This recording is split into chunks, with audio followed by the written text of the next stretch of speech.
Hello friends, இன்னைக்கு நம்ம சேனலில் ஒரு சூப்பரான பாவ் பஜ்ஜி மசாலா பார்க்க போகிறோம். வாங்க எப்படி செய்யலான்னு பார்க்கலாம். ஃபர்ஸ்ட் குக்கரில் பட்டாணி சேர்த்துக்கோங்க. அதுக்கப்புறம் காலிஃப்ளவர், அடுத்தது உருளைக்கிழங்கு, கடைசியாக குடமிளகாய், இது எல்லாமே சேர்த்து தேவையான அளவு தண்ணி ஊற்றி மூடி போட்டு ஒரு 4 விசில் விட்டு எடுத்து வச்சுக்கோங்க.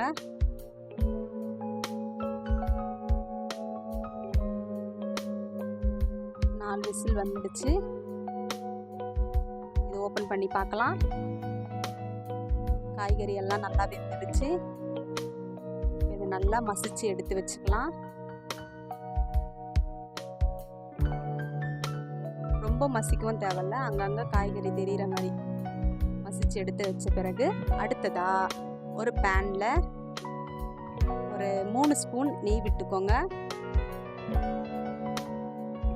ஒரு ஸ்பூன் பட்டர், இது ரெண்டும் நல்லா சூடாகட்டும். நம்ம சூடாயிடுச்சு. பச்சை மிளகாய் சேர்த்துக்கலாம். ஒரு 3 பச்சை மிளகாவை கட் பண்ணி எடுத்து வச்சிருக்கேன். உங்கள் காரத்துக்கு ஏற்ற மாதிரி நீங்கள் சேர்த்துக்கோங்க. வெங்காயம் பொடியாக கட் பண்ணி வச்சுருக்கேன். 2 சைஸ் பெரிய வெங்காயம் சேர்த்து நல்லா வதங்க விடுங்க.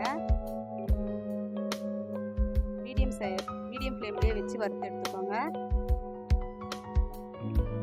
வெங்காயம் நல்லா வதங்கிடுச்சு. அடுத்ததாக தக்காளி சேர்த்துக்கலாம். நல்லா பொடியாக கட் பண்ணிக்கோங்க. தக்காளி சேர்த்து நல்லா வதங்க விடுங்க.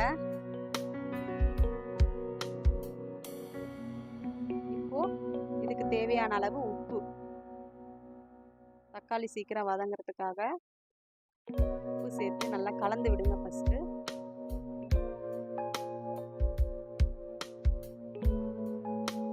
எப்பவுமே குழம்பு அது இதுன்னு செய்யாம இந்த மாதிரி டிஃப்ரெண்ட்டாக செஞ்சு கொடுங்க.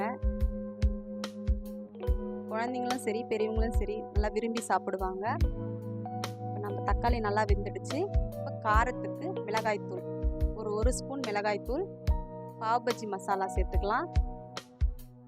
ஒரு 2 ஸ்பூன் சேர்த்துக்கிறேன். 1 ஸ்பூன் மிளகாய்த்தூள், 2 ஸ்பூன் பாவ் பஜ்ஜி மசாலா சேர்த்து நல்லா வதங்க விடுங்க.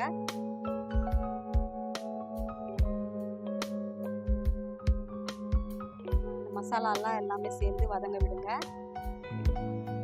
இப்போ நம்ம வேக வச்ச காய்கறியை சேர்த்துக்கலாம். இந்த மாதிரி நல்லா மசிச்சு எடுத்துக்கோங்க. அதோட சேர்த்துடலாம்.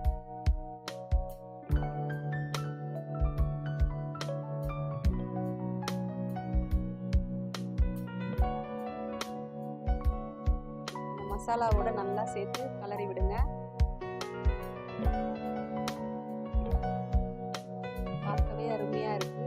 டேஸ்ட்டும் இன்னும் பிரமாதமாக இருக்கும். நல்லா கலந்து விட்டுட்டீங்களா? இந்த மாதிரி ஆகணும். அந்த மசாலா எல்லாம் சேர்ந்து நல்லா கலந்து விட்டுருங்க. நம்மளுடைய பாவ் பஜ்ஜி ரெடி ஆயிடுச்சு. கடைசியாக லெமனு, கொத்தமல்லி தூவி இதோட ரெடி ஆயிடுச்சு. இப்போ பாவ் பண்ணு ரெடி பண்ணிக்கலாம்.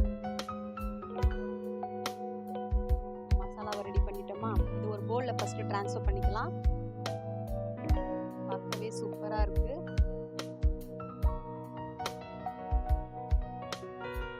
காய்கறி சாப்பிடாத குழந்தைங்க கூட சாப்பிடலாம். இந்த மாதிரி தெரியாத அளவுக்கு இந்த மாதிரி மசிச்சு சேர்த்து பண்ணி கொடுங்க. இப்போ அடுத்ததா பாவ் பன் சேர்த்துக்கலாம். இது எல்லாம் டிபார்ட்மெண்டல் ஸ்டோர்லேயும் கிடைக்கும். இந்த மாதிரி கட் பண்ணிவிட்டு நடு சென்டரில் 2ஆக கட் பண்ணி எடுத்துக்கோங்க. இப்போ ஒரு தவால கொஞ்சமாக பட்டர் ஆட் பண்ணிக்கோங்க.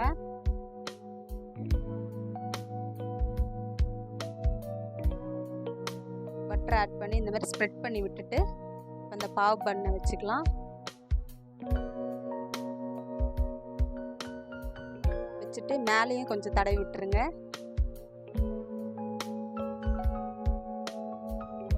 இந்த மாதிரி பட்டரை நல்லா ஸ்ப்ரெட் பண்ணி விட்டுட்டு ஒரு பக்கம் திருப்பி போட்டுடலாம்.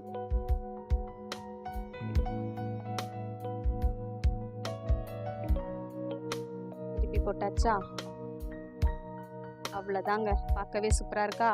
இப்போ இதை அப்படியே எடுத்து ஒரு பிளேட்டில் வச்சு பாவ் பஜ்ஜி மசாலாவையும் பாவ் பண்ணியும் வச்சு சூடாக சர்வ் பண்ணுங்க. எப்படி இருக்குன்னு நீங்களும் செஞ்சு பார்த்துட்டு டேஸ்ட் எப்படி இருக்குன்னு என்கிட்ட மறக்காமல் சொல்லுங்கள். மறக்காமல் நம்ம சேனலை சப்ஸ்கிரைப் பண்ணிவிடுங்க. தேங்க்யூ.